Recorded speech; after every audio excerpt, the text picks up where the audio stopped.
Listen to your Minister of Foreign Affairs being disgraced on international platform because he was trying so hard to defend the insecurity in Nigeria, to tell you how shameless those people can be.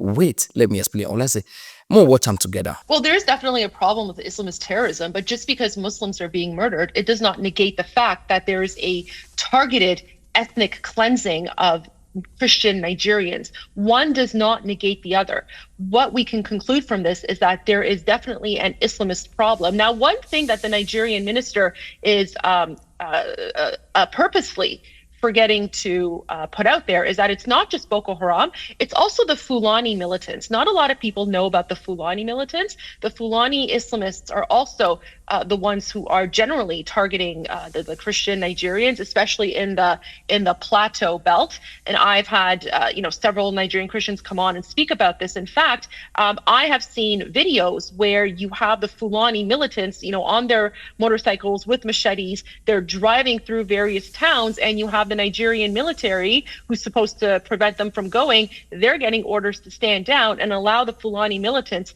to go through.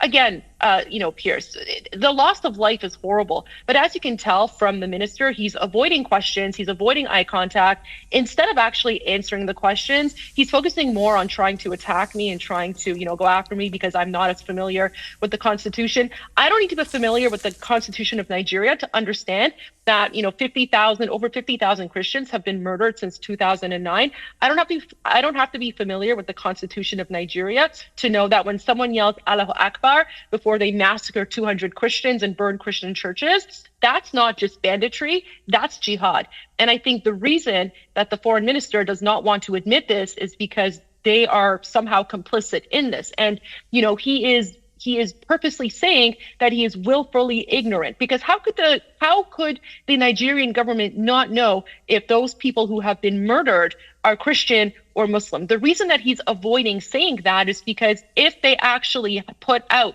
formal numbers about the numbers of Christians targeted and murdered, then they will have to admit that there is a genocide. They don't want to admit that there's a genocide, but that's exactly what's happening. And I'm glad President Trump and others are calling it out. Foreign Minister, finally, your response to that.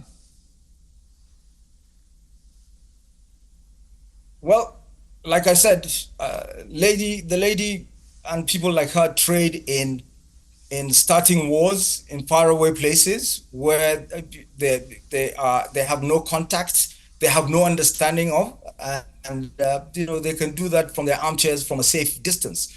It's a real life situation. This lady would not know the difference between a Fulani man, a Tiv man, an Igbo man, if they stood in front of her. But you can see clearly overnight, because it pays, she's probably making money out of it.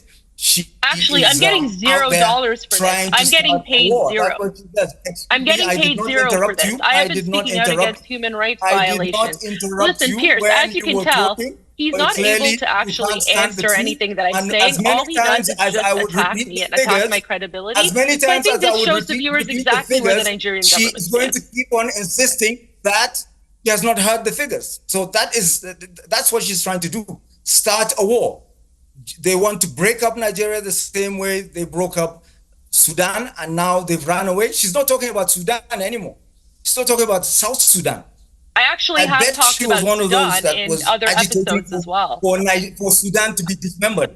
This is what they do.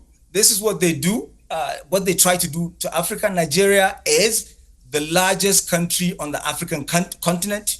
It is the largest shock absorber to the African continent in terms of admitting migrants, in terms of freedom of religion. It's Africa's largest democracy. But people like you, who don't really care about freedoms, about the freedoms of either Christians or Muslims or Africans, will continue to agitate for the breakup of Nigeria, for war. The same way that it's happening in South Sudan, and you've kept mum because you've moved on. The reason that I know that you are working with the Islamic Republic of Iran is because the Islamic Republic puts out the same narrative about balkanization. That balkanization narrative is something that the Islamists constantly use. That Africans are losing their lives.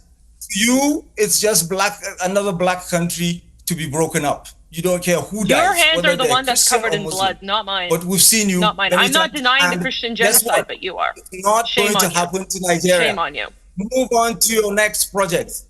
Move on to your next, your disgrace to the Canadian nation.